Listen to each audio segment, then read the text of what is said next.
I read 4 books in the month of March. I don't feel great about that. Let's just talk about it. Okay. I am not going to reach my reading goal this year. I know it's only like the 3rd month, but I met my monthly reading goal in January, and then I didn't meet it in February, and I haven't met it in March, so I'm technically 8 books behind right now. Maybe I will find 8 novellas. Is that cheating? I don't know.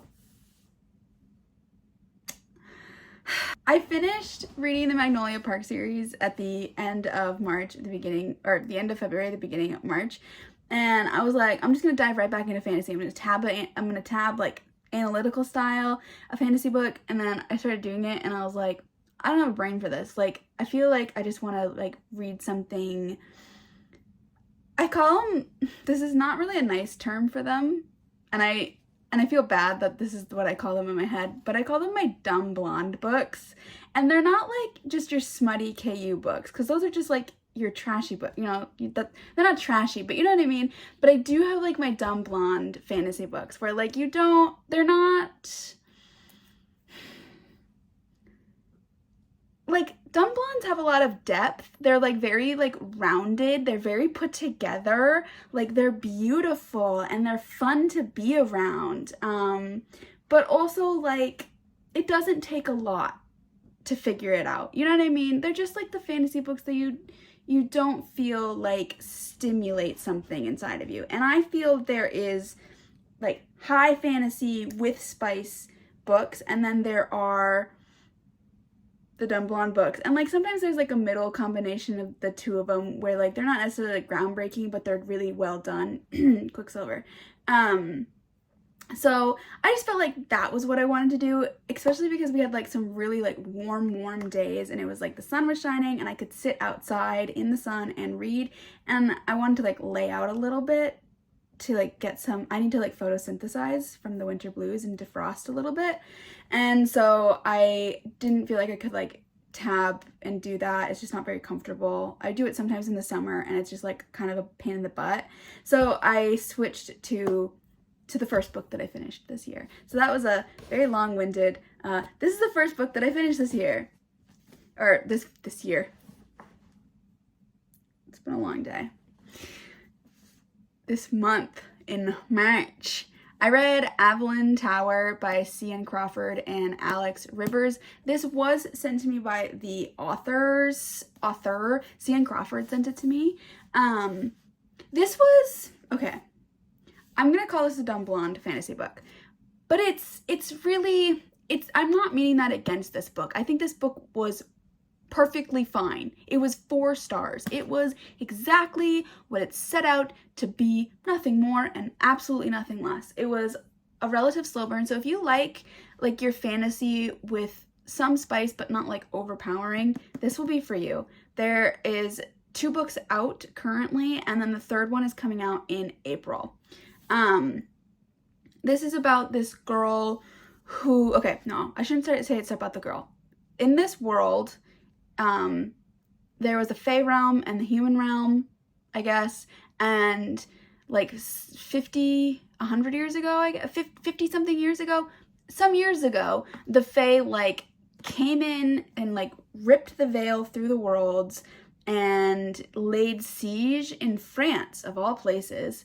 And ever since the Fae did this and they had this big war, like not a lot of electronics work. So like there's like landlines, but like that's it. So no more internet anymore, like no more drones, like no more movie, like things like that.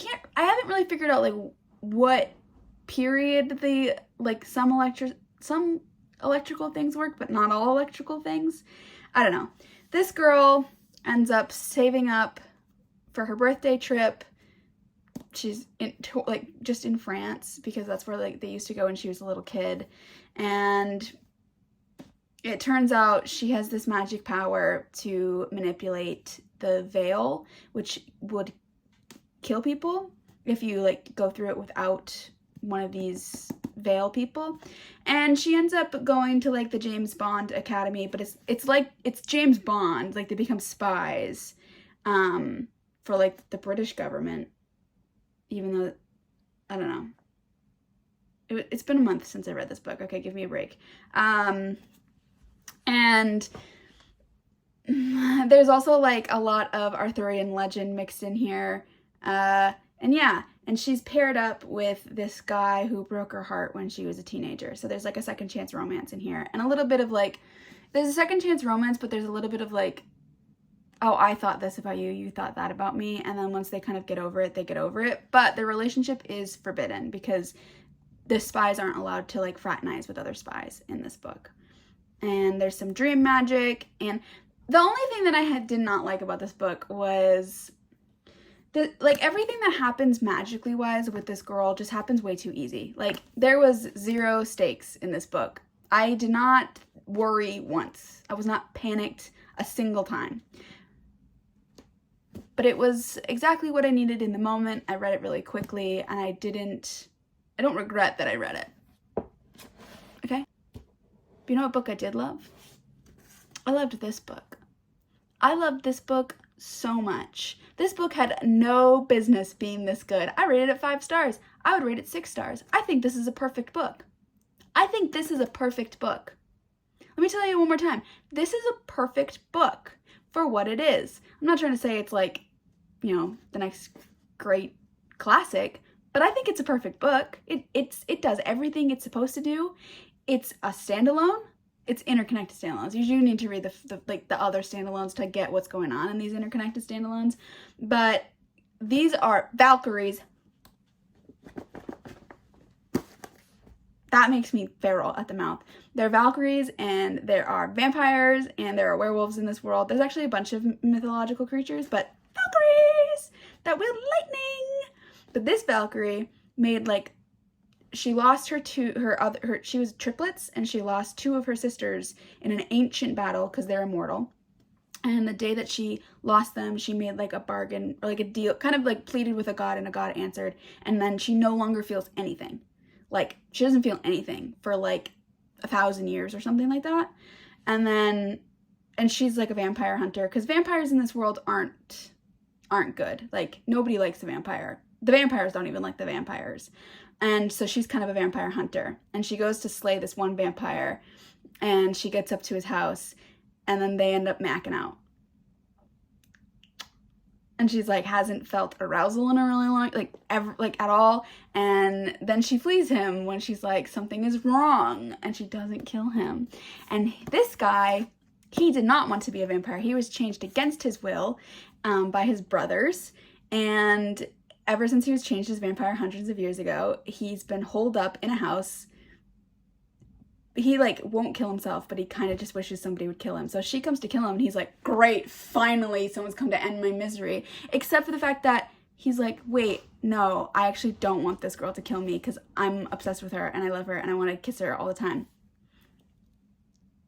She flees him and he like tracks her down in a great way. I want to talk about how he finds her, and because I won't say why, but somebody remind me when the time comes. You won't know when the time is, but somebody just remind me to talk about how I loved how this guy found this girl and how this author did that when the time comes, but you will never know when the time comes, except maybe you will.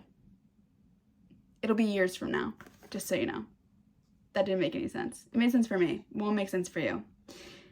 There was like a Gojo moment. I guess I can say this. There was like a Satoru Gojo moment from like Jujutsu Kaisen. And I know I talk about Jujutsu Kaisen all the time, but it's because I think everybody who wants to be a writer or is a writer or reads books should watch this show because of the foreshadowing and the way that the magic system is. But there's this one moment where Gojo has this like, he's like on the brink of death and he just like goes into God mode and he unlocks his power and he like explains it all, and he just kind of realizes that the limitation of power is the imagination.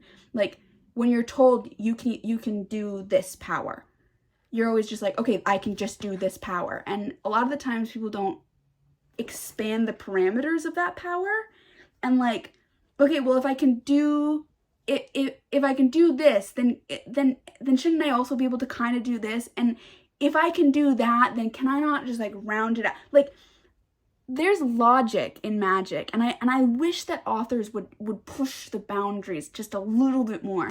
And this guy does that, and it was perfect. So this lady, she does these trials. There's like a game with a god, and like it's kind of like a big scavenger hunt, and everyone is competing. Like not everybody, but like people can compete, and they, for each item that they find, they get like a point system, and then there's kind of like, if you reach enough points, then you can go in the next phase or whatever. And then if you win, which she has always won, the goddess always has like a different prize. And this year the prize is to go back in time. And she wants to go back in time and save her sisters. And he joins the games just because he wants to, like, she's trying to win the game, he's trying to win her, and so it's kind of like, let me help you win this game, and like there's a little bit of forced proximity involved. And yeah, I think it was just really good, and the way that their relationship is really good. So like they're kind of like fated mates, and there's this moment, I don't know if this is really a spoiler, but like just the way that these two characters are, they're very like intelligent, like what's the word I'm talking about?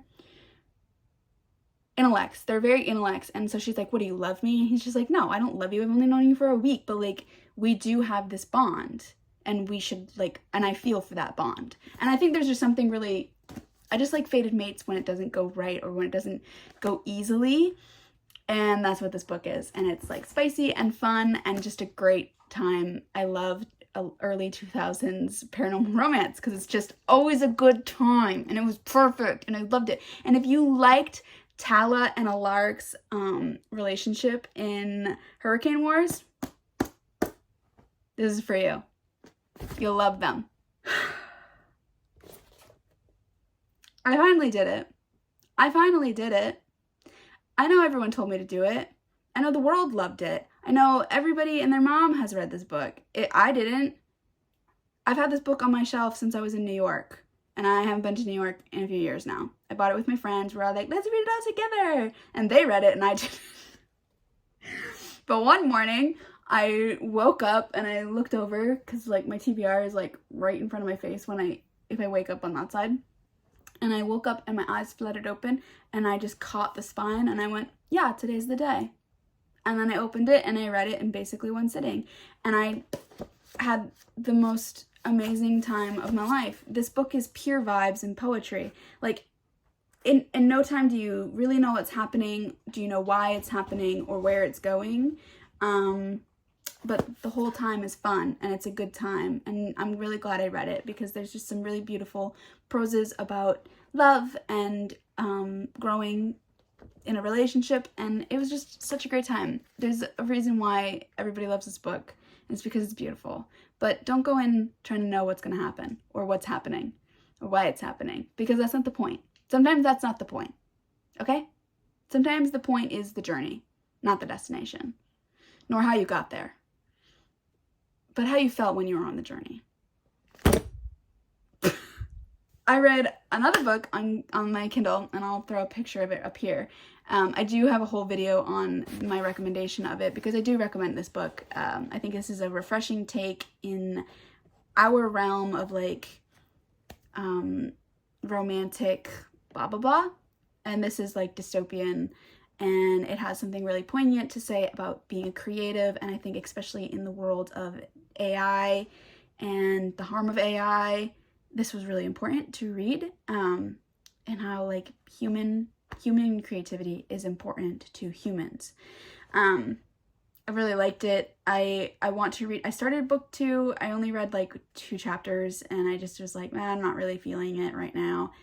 I haven't been really feeling anything. Don't know why.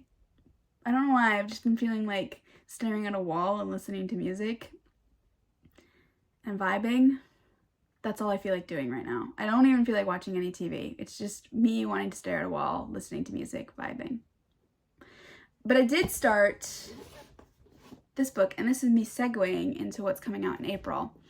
I did start this book, This Monster of Mine, This is book one of a dark fantasy duology. There is spice in it, as I was told when they gave me my little sheet of things to know about the book.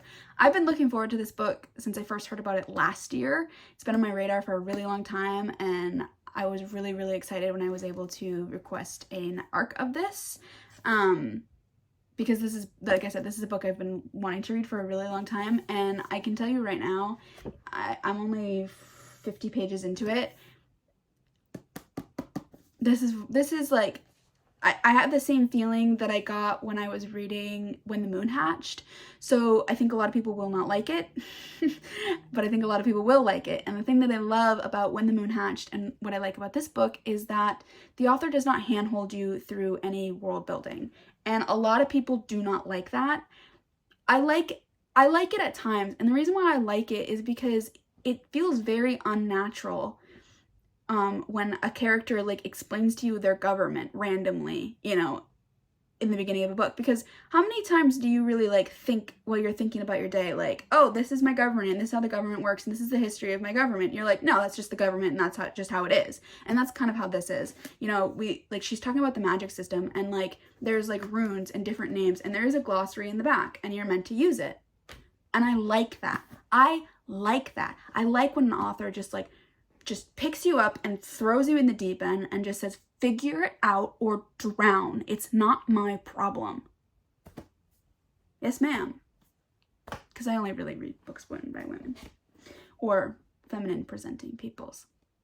But this book is about a girl who 4 years ago was brutally attacked and then thrown off a balcony and then left for dead. But she didn't die. She was horribly scarred, but she was healed. And now it's 4 years later, and she's back at the city where she was hurt, and infiltrating the organization that hurt her. And they're the judges, and she has the power to like pull the truth, like pull memories, the truth out of people. And so they work like with a court system to with trials, or, you know, to just convict people. And so she's there not only to have a job and earn a living, but also to shred the cloak of victimhood and to don the cloak of revenge.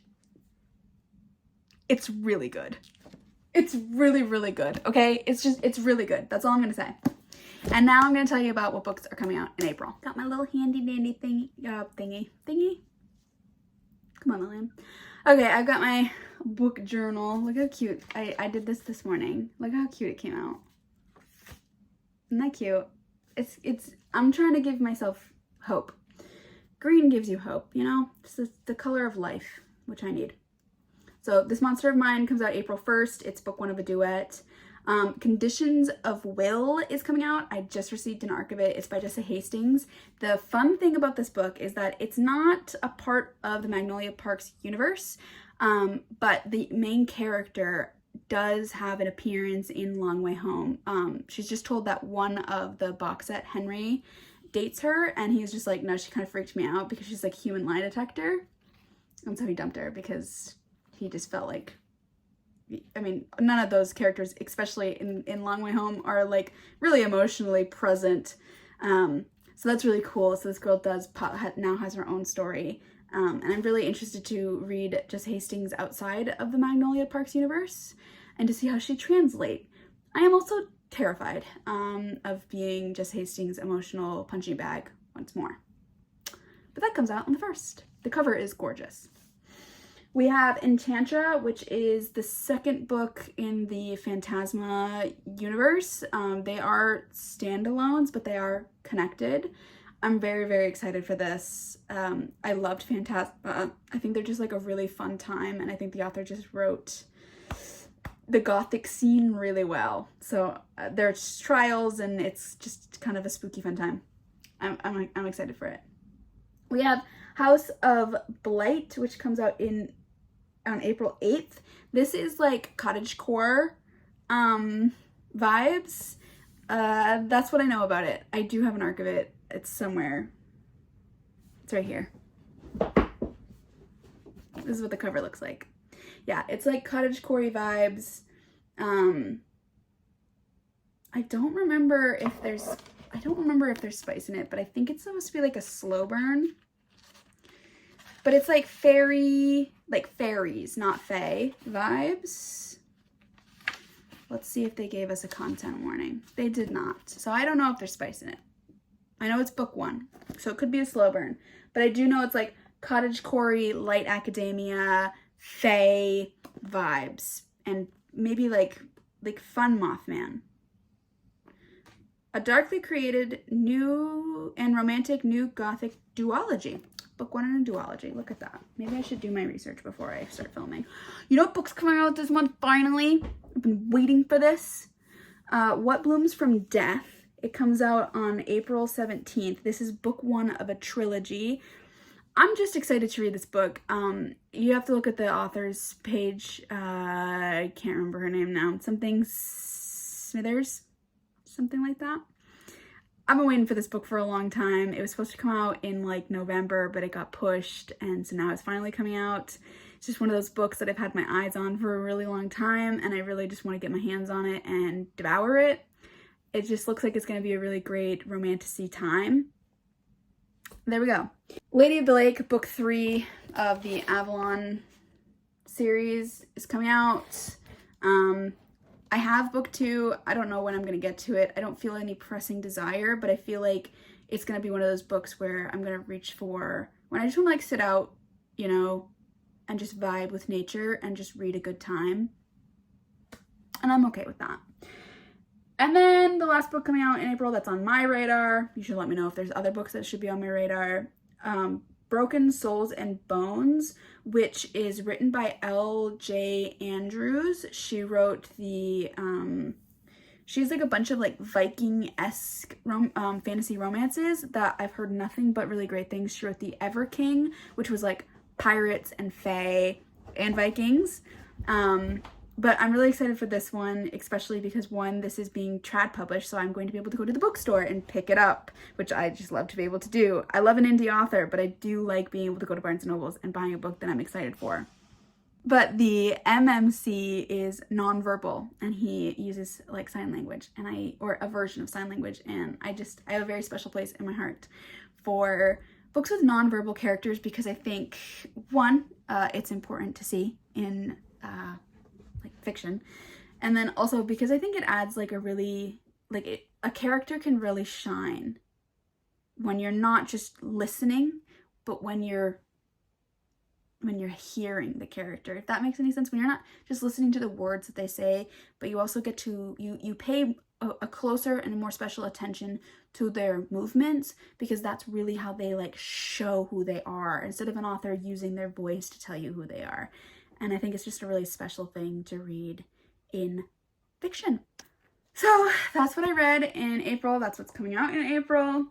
That was that's not what I read in April. Oh my goodness, Lillian, stop recording. You can't talk.